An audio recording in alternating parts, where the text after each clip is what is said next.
রংপুর নামে গ্রামে একটা পার্ক ছিল। সেখানে মানুষ প্রায় ঘুরতে যেত। সেরকমই একদিনের কথা। একদিন নয়ন আর রিমা সেই পার্কে ঘুরতে যায়। নয়ন, তুমি আমাকে এ কোথায় নিয়ে আসলে? এখানে তো একটা কাপড়ও নেই। মানুষ শুধু ফ্যামিলি নিয়ে এখানে ঘুরতে এসেছে। আরে রিমা, আমি থাকতে তোমার কিসের চিন্তা? চলো, ভালোবেসেছি যখন ভয় কিসের? তোমায় দেখলে মনে হয় হাজার বছর তোমার সাথে ছিল পরিচয়। এরপর তারা সারাদিন সেই পার্কে ঘুরতে থাকে। ঘুরতে ঘুরতে সন্ধ্যা হয়ে যায়।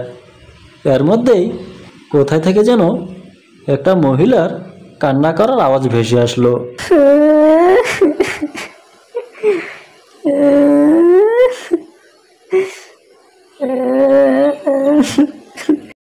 নয়ন, তুমি কি আওয়াজটা শুনেছ?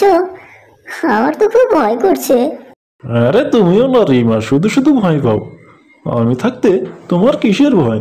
হ্যাঁ, চলো। তারপর তারা সে কান্নার আওয়াজের দিকে যেতে লাগলো। তারা যতই সে কান্নার আওয়াজের দিকে যায়, সে কান্নার আওয়াজটাও তত দূরে চলে যায়। এটা কি করে হতে পারে? আমরা যখন সেখানে ছিলাম মনে হলো এই গাছের পেছন থেকে আওয়াজটা আসছে। এখানে এসে তো কিছুই দেখছি না। আমার তো খুব চিন্তা হচ্ছে। চলো না, এখান থেকে আমরা পালিয়ে যাই।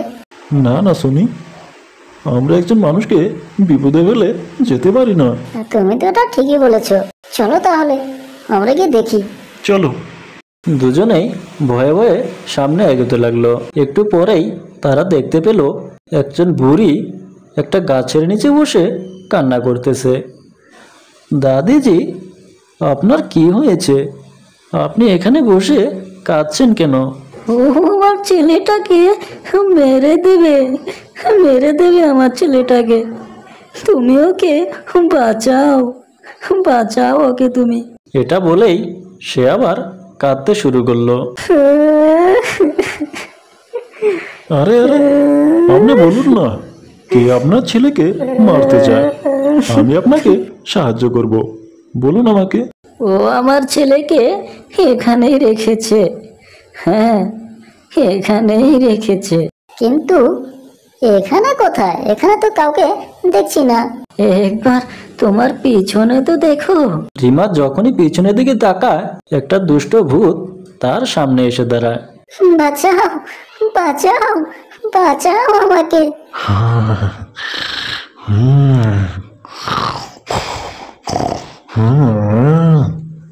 ভালোবাসতে এসেছিল সেখানে, কিন্তু তুই জানিস না, বাবলু থাকতে কেউ ভালোবাসা করতে পারবে না এখানে। চার চার চার রিমাকে। দাদিজি, আপনি আমাদেরকে মিথ্যা কথা বলে ভাসিয়ে দিলেন। এই ছেলে, তোর অনেক সাহস তাই না? এই নে। এটা বলেই সেই শয়তানটা রিমাকে মেরে ফেলে। আমি থাকতে এখানে কেউ প্রেম করতে পারবে না। নয়ন রাগে সেই শয়তানটার সাথে মারামারি করতে যায়, কিন্তু শয়তানটা নয়নকেও মেরে ফেলে দেয়। এরপর থেকেই যে কোনো কাপল যদি সেখানে প্রেম করতে যায়, তাদেরই সবাইকে মেরে ফেলে দেয়। দেখতে দেখতে সেই পার্কটা একটা ভূতের পার্ক হয়ে যায়। তার কয়েকদিন পর সেই পার্কে রাহুল আর শিবানী ঘুরতে যায়। তাদেরকে দেখে সেখানে কাজ করা একটা মহিলা তাদেরকে বলল, বাবারা, মনে হচ্ছে তোমরা বাইরে থেকে এসেছো। জি আন্টি, আসাম থেকে এসেছি। কলেজে বন্ধ ছিল, ভাবলাম একটু ঘুরে আসি। কিন্তু বাবা, তোমরা মনে হয় এটা জানো না, এখানে যদি কোনো প্রেমিক আসে তাহলে তারা ঘুরে যেতে পারে না। আন্টি, আপনিও বেশ মজা করতে পারেন। আমি এত বছর হয়ে গেল এখানে কাজ করছি, আমি জানি, সত্যি কথাই বলছি। আমি মজা করছি না বাবা। রাহুল, আন্টি যখন বলছে হতে পারে এটা সত্যি। ঠিক আছে, এটা যদি সত্যি হয় তাহলে আমিও দেখতে চাই এমন কি শক্তি আছে এই পার্কে যারা মানুষকে মেরে ফেলছে। তারপর তারা সেখান থেকে পার্কের ভিতরে চলে যায়। প্রত্যেক দিনের মতোই একটা মহিলার কান্নার আওয়াজ ভেসে আসতে লাগলো।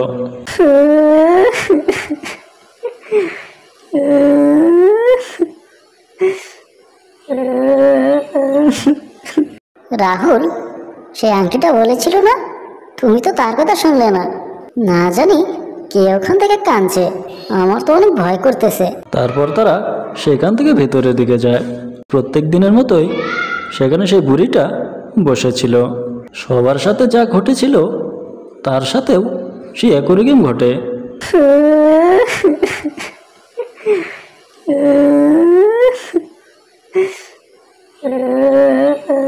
শয়তানটা যখনই রাহুলের শরীরে হাত দিতে যাবে তখনই সে ছিটকে উঠল। ছেড়ে দে, ছেড়ে দে আমাকে। রাহুল, এটা কি হচ্ছে? এই শয়তানটা তোমাকে ছোঁয়ার সঙ্গে সঙ্গে এরকম এরকম করছে কেন? আচ্ছা, এখন বুঝতে পারলে? আমার মা আমার জন্যে একটু বাবার থেকে তাবিজ নিয়ে এসেছিল, ওটাই আমি পরে এসেছি। এখন বলো তুমি কে, আর সবাইকে এরকম করে মারছো কেন? আমরা তো সবাইকে মারি না, যারা শুধু প্রেম করে তাদেরকে মারি। কিন্তু কেন? কারণ আমাকে আমার প্রেমিকাই মেরেছিল। আমি যখন কলেজে পড়ি তখন আমি একটা মেয়েকে ভালোবেসেছিলাম। আমি একজন গরিব ঘরের ছেলে, আর এটা আমার মা। আমি একটা মেয়েকে খুব পছন্দ করতাম। একদিন আমি আমার মনের কথা তাকে বলতে যাই।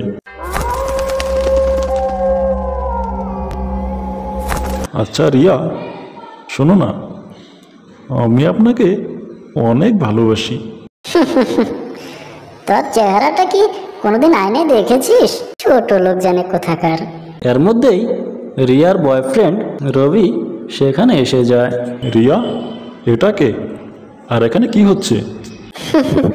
কলেজে নতুন নতুন এসেছে আর এসে আমাকে প্রপোজ করছে, আমাকে নাকি ভালোবাসে। কে রে লল্লু, কেন নিজের কবর নিজে খুঁজছিস? হ্যাঁ, চলে যায় এখান থেকে, না হলে কিন্তু। তারপর তারা সেখান থেকে চলে যায়। রাত্রেবেলা বাবলু রিয়াকে কল করে। হ্যালো, কে বলছেন? আরে আমি বাবলু বলছি। বাবলুকে? সেদিন কলেজে দেখা হয়েছিল না? আচ্ছা, সেদিন কলেজে শাসন করার পরও তো জাত হয়নি। আমি আপনাকে সত্যি অনেক ভালোবাসি, আপনি বুঝতেছেন না কেন?